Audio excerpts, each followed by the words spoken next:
Hi, I'm Kit, And I'm Cade, and we're real people. doing real reviews. And we are continuing our top 13 horror movies from 2024.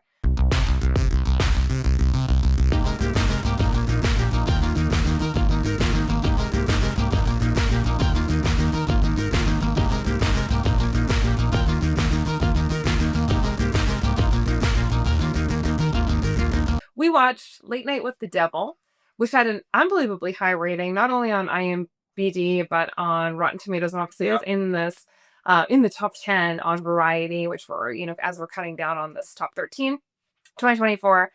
And the premise of the show, do you want to talk about the plot first? I can't. You can't. I'm not really sure what I watched. Well, Anyway. we keep being in these moments where we're like, let's do a review immediately after, and then we're processing still. Like, what was that? But I think then that's as real as it's gonna get. This is our honest thoughts. So, the premise of the movie is that we're seeing a little behind the scenes of a late night talk show host who is doing a final kind of last ditch effort during sweeps to up the ratings on his late night show because he's just not kind of cutting the mustard. And he's won lots of nominations, never won an award. So he's like, I'm going to bring it to the next level during sweeps, during Halloween sweeps. And I'm going to bring out all these creepy people and people who debunk things, people who hypnotize people. And this book that came out called Talking About the Devil, and this psychologist that he's like low key, like hitting on and seeing, and give all this exposure. And we're gonna see what happens. And so basically the premise of the show, it's like showing that as creepy things are kind of happening during this with the studio audience and with the people who are being brought out with the guests, that it's putting people at ill at ease. Like they're not liking some of the things. Some people are very much believers in clairvoyant people that are talking, or hypnotists, or they believe in paranormal activity. So as the film kind of keeps going and they're making their late night show, which is live TV, Sweeps is live. Some crew is like walking off, like they're being like, I don't want to be a part of this. This is kind of not good. But then the studio executive is like, this is going so well. Like people are very concerned. Let's see if we can get it to the next level. Let's just keep going, keep going, keep going. And then at the end, there looks like there's an extreme realization that everything is very real. Paranormal activity is real. Deities and demons are real, and it's going to take over the studio and cause some harm and hurt some people. That's the premise. Did we watch the same movie? Well, I'm still not. I think I was there. Hold on.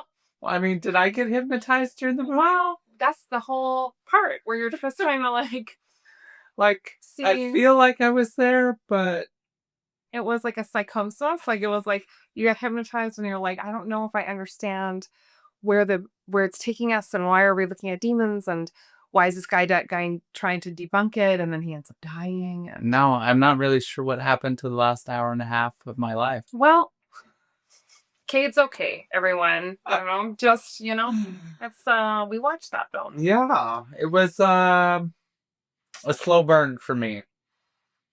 We found the overall premise kind of dry. We thought that it was a little bit hollow. We thought some of the acting was almost deadpan.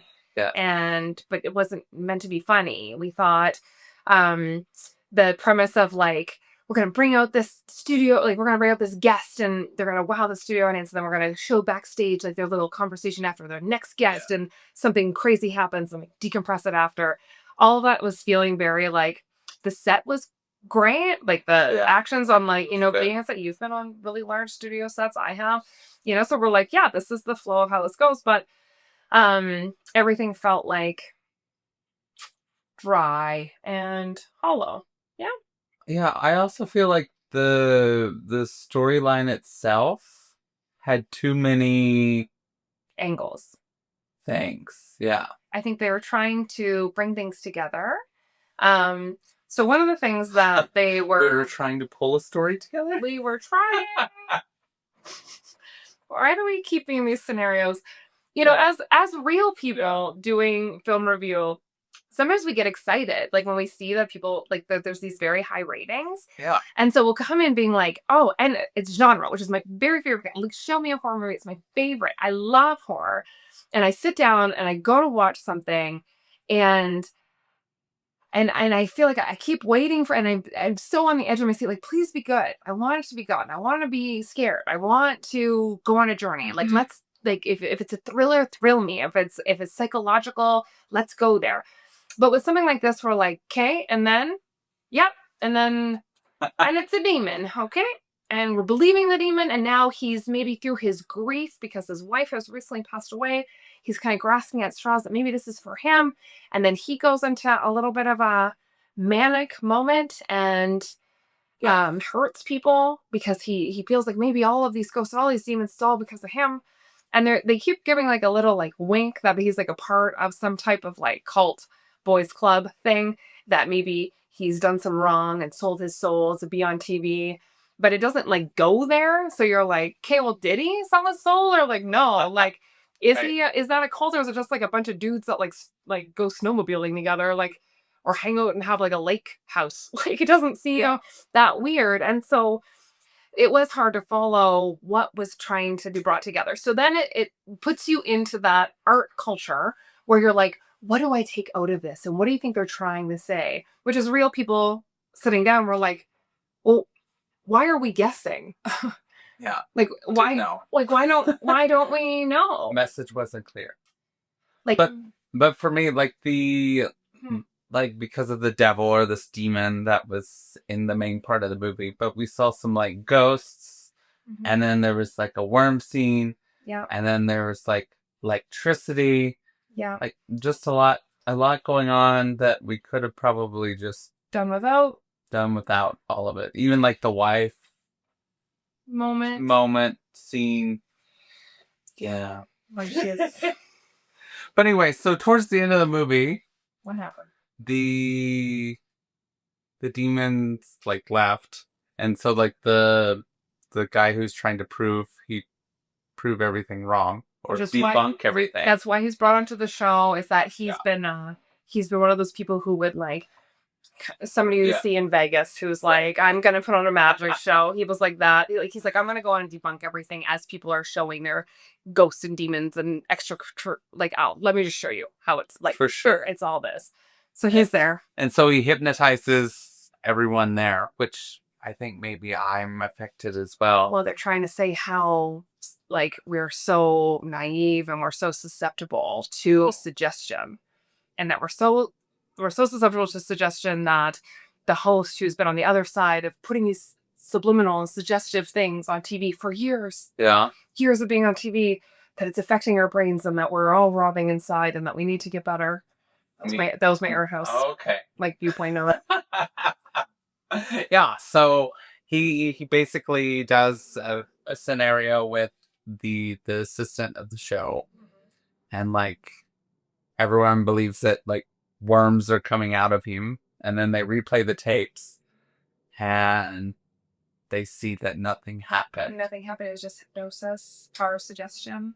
Yeah. And which was cool, but then they replayed the other tape like earlier in the set where the demon came out and it replayed. But I also thought that was weird because then it showed the ghost of the wife. Guys, this movie it wasn't for me.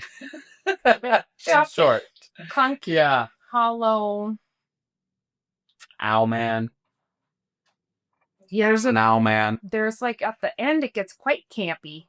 But not in like a fun Substance way, which we'll do another review of Substance later, where it's like fun and camping. You're like, I still get the message from this. Yeah. It's like, okay, so is this from like that cult thing that we don't know enough about? Or is this just like because people are like dressed up for like the Halloween parade? Is this because you're spiraling because your soul's being maybe released because you sold it to be on TV and now it's being released because the demon's there? I was like, and you're now, are we on theater?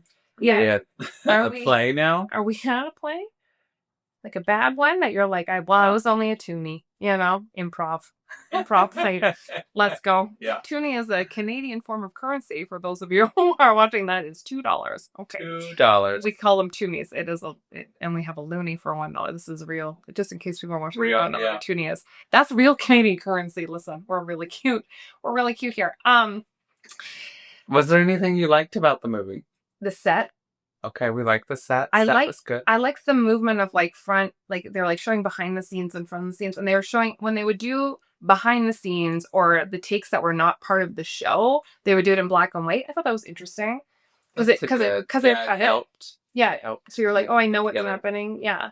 I thought the set itself was very believable for a TV show or late night show in the 70s. And it also had like commercial, like stand by or like having technical difficulties or welcome back, like kind of like animation. Yeah, and I thought that was really well done, really beautiful graphics, and um, it's believable. Because what do we believe about the storyline? It's believable that somebody out of desperation would try to push the needle on like what they were showing during sweeps in the 70s, maybe not know that it could be dangerous. Maybe that is the message, is that what we watch and how far we push ourselves with what we see on TV could be dangerous to us. I think that's a stretch. It's a reach. I think you are reaching quite far. Quite far. Well, I'd have to say that I did like the girl that was the young gal actor who was the demon coming out of her. Yeah, she was a very bizarre character, and she did it kind of well. Goofy, campy in a way. Mm-hmm. Yeah, she was good. Yeah. Everyone else. I thought the woman who played the psychologist, believable that she would be a psychologist. Do you? Maybe it's because I have friends that are therapists, and they're like, that's what they look like. I'm like, that's well cast. They look like that. They look like... I mean, the cast wasn't bad. Like, even the guy that's trying to debunk everything because he was kind of showy. Yeah. Yeah, they did good. Costumes, everything. Just missed the mark for me. The biggest thing that we judge is the story, right? We're real people watching a movie. Do we believe the story? Do we understand the story? And do we like the story? Yeah. You know, so we're picking it apart to find things that we like. So what do you give it out of 10, Cade? Well, for me, I think I'm gonna have to give it quite a low score. Mm-hmm. I think I'm gonna go with a 3. Yeah. Same. I thought it was like a scooch better than Stella TV Glow. if you want to watch that review, it's quite short because we don't have much to say. You know, and I think I told you I recently saw somebody who really loved it, and they are very art house, and I was like, see, that's the difference between somebody who's in the industry and very art house and us. Maybe that's what we should do for some of these. We should find some art house people and watch them talk about like how they're inspired by it. Oh, yeah. You guys want to see that? I don't want to see that. I just want to know if the movie's good. Yeah. There's enough. Yeah. If you would like a nap, sure. I think this would be a great movie to nap through. If you are somebody who maybe you like on the nose genre, so you like things that are very kind of like silly and in your face, if you're somebody who maybe loved the era of the 70s and you could that would be nostalgic to watch it. It's on AMC, right? Mm-hmm. It was a Shutter, it was a Shutter, not original, Shutter film. There's quite a few production houses on the forefront. Oh my gosh, the credits are long. And yeah, and we're giving it a 3 because we were like, what's going on? But if you were like, you know, maybe had a couple cocktails, and you're like, that would be fine. No. I don't think, no. Not even cocktails. Mm-hmm. Not much help in this one, guys. No. It's a 3, and probably just because I like the scents better than I saw the TV Club. Although I thought those scents were good too. Yeah. All right, guys. Well, I'm Kit. I'm Cade. And we're real people. Doing real reviews. We'll see you next time. Bye, guys.